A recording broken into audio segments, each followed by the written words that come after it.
Welcome back to the show, everybody. That new sheriff is putting on the badge and heading to town. UST-Rug stablecoin rug pull may have just become the red carpet for you-know-who. We're going to get into it. And how about XRP utility token? Security? Commodity? Stablecoin? I think today we're going to look at some evidence that shows a real path about how it may just end up be a stablecoin. Somebody roll that beautiful intro.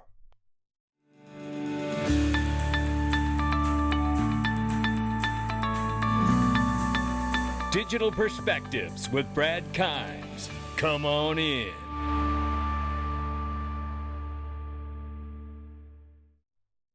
Welcome back to the show, everybody. You can follow me on Twitter at Dig Perspectives at the top of the screen. Everything that we're talking about here today. More sell-off on the market here. $1.539 trillion market cap for crypto. Down another 3.1% this morning for cryptocurrency.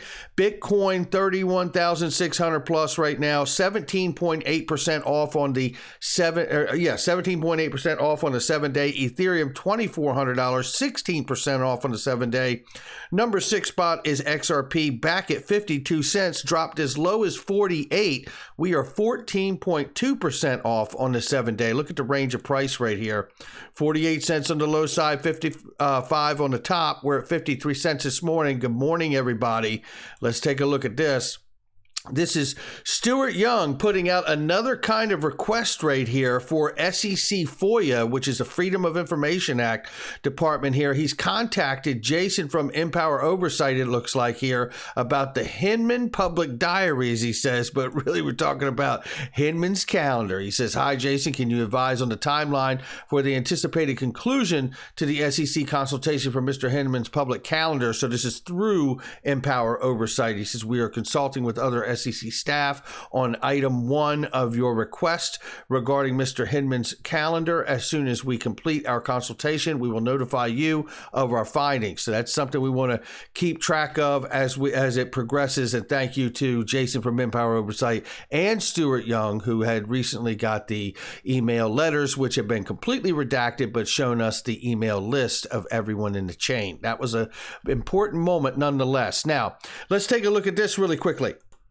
Here it is right here. It's Nick Burafedo from Link2.com says $1,000 in XRP dropped to your Uphold wallet with Ripple investment today starting at 9 a.m. Eastern time in 1 hour. However, this promo will be very controlled due to limited supply, ladies and gentlemen, and it will not be restocked today once gone. So New York members know you will receive $1,000 in Link2 bucks instead. So if you're looking to get private equity, Link2.com is the place to do it. Link underneath the video. Craig Dewitt right here, and this is quite a statement knowing that the market is crashing really, really badly, right? We know negative thing about centrally planned markets is that sometimes they plan for it to go down. Oh, yeah. Yes, they do. And I tell you, this brings out the politicians. Tom Emmer calling out Elizabeth Warren here, who questions Fidelity's plan to put Bitcoin in 401ks. He says, "Why do politicians and bureaucrats insist on protecting Americans from investing their money how they choose?" Well asked question right there. And right here, it is TAIG who brings out the recent rug pull, which, by the way, I want to show you that now, which is right here. This is the USD-Terra. We want to talk about this. It'll load in 1 second here. I know it will. I think I can. Here we go. It's right here. It is the 77-cent UST-Terra, which is supposed to be pegged to $1 and is slipped, obviously because of the market collapsing and the way it's backed and collateralized. This is a problem, ladies and gentlemen. And I tell you, this is going to call in many, many things, one of which is imagine the Treasury coming in to drop the hammer on stablecoins soon.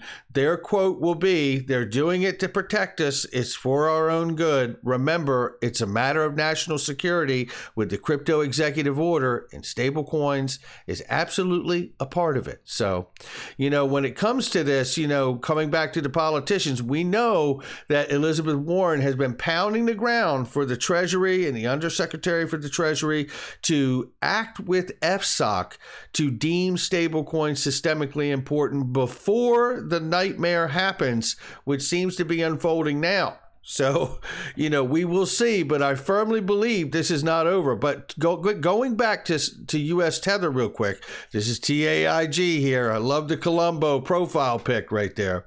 It says, I'll try to say it louder. HashiCorp owns Terraform Labs. Terraform Labs created Luna. JP Morgan, Goldman Sachs, and Morgan Stanley acted as lead book running managers for HashiCorp. HashiCorp is integrated with Alibaba. HashiCorp was inducted to JP Morgan Chase Hall of Fame 12/18/20. And I tell you, gosh, TAIG, you are amazing, man. There's no question about it. Wonderful, wonderful work. And there's a great thread here that goes even deeper into it. But I want to stay on the stablecoin front for a second, because who did we hear from? The Federal Reserve. Remember this? The U.S. Central Bank repeats its concerns that the tokens are therefore vulnerable to runs, and said a lack of transparency around the assets may exacerbate those vulnerabilities. I think that's exactly what we're looking at here with US Terra, right? The perfect example to allow the red carpet to be rolled out for the regulator, the U.S. Treasury, FSOC, and OFAC to come right on in. Federal Reserve warning stablecoins are vulnerable to runs. And obviously right here, as I said, sounds like we're rolling out the red carpet for the U.S. Treasury, FSOC, OFAC. Can you say systemically important designations? Because I can. And I tell you, I think this is what is coming. The writing is on the wall here. Again, I think they come rolling in here, but here's something I want you to understand as we move forward. How do we get the clarity in this space, specifically for XRP?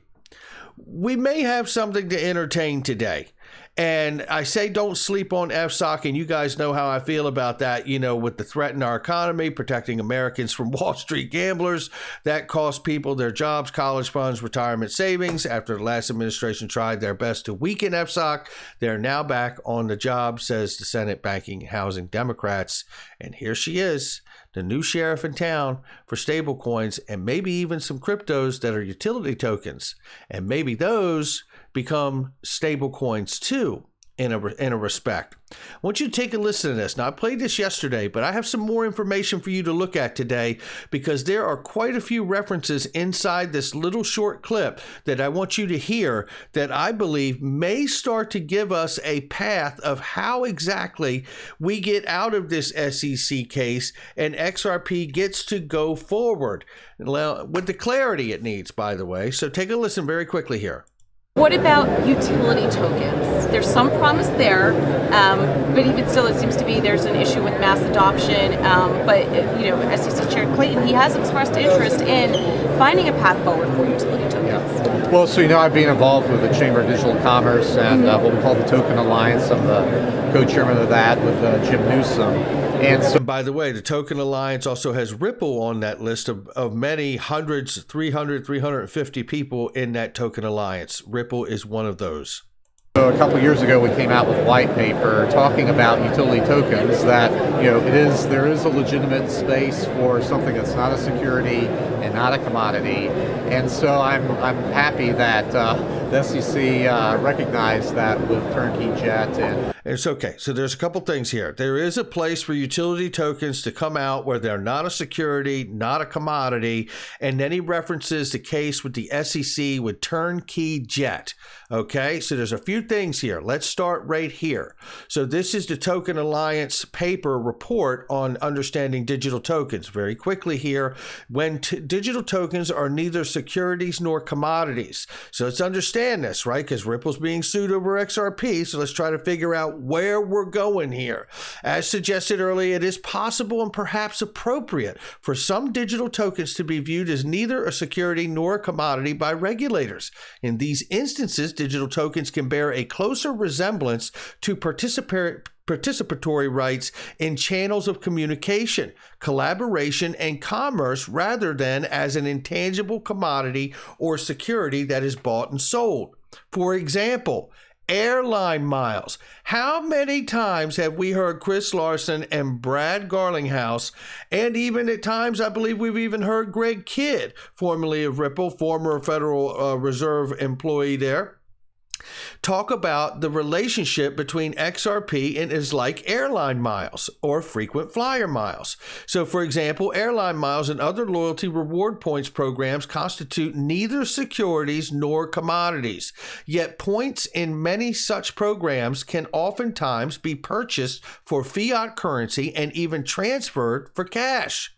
Of course, these instruments are not generated using blockchain technology, but nonetheless illustrate that in the United States regulatory context, it is plausible that a cash conversion markets for particular tokens could exist, even though tokens do not constitute securities or commodities, but rather participatory rights in a system of communication or commerce. Well, this is sounding like the XRP ledger could be very, very important. We know it's been deemed a public good by David Schwartz. He's told us this, right? We know that this participatory rights could exist with your XRP utility token, credits, however you want to call them.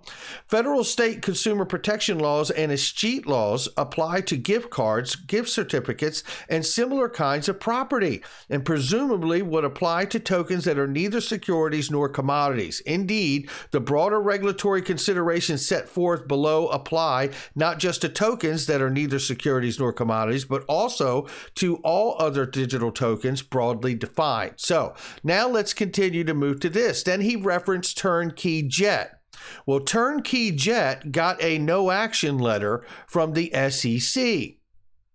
It says, based on the facts, the division will not recommend enforcement actions to the commission if in reliance on your opinion as counsel, the tokens are not securities. Turnkey Jet, TKJ, offers and sells tokens without registration under the Securities Exchange Act. Capitalized terms have the same meanings as defined in your letter. One of the stipulations as to all of these is said to be this: Turnkey Jet will sell tokens at a price of $1 per token throughout the life of the program, and each token will represent a Turnkey Jet obligation to supply air charter services at a value of $1 per token. Now, I'm not suggesting that XRP will be pegged to $1.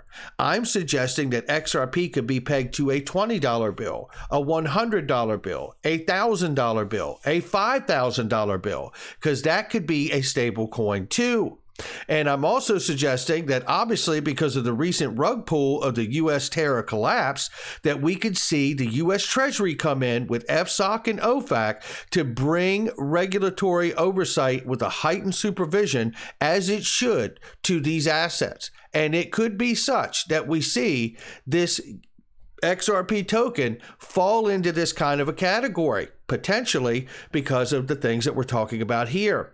This is an article I pulled from years ago here where Ripple's hub and spoke design positions from Bitcoin Magazine XRP in the middle as a tool that is fungible with any currency or digital asset, such as a frequent flyer mile. Look, this is Paul Atkins that's talking about this and making this reference here.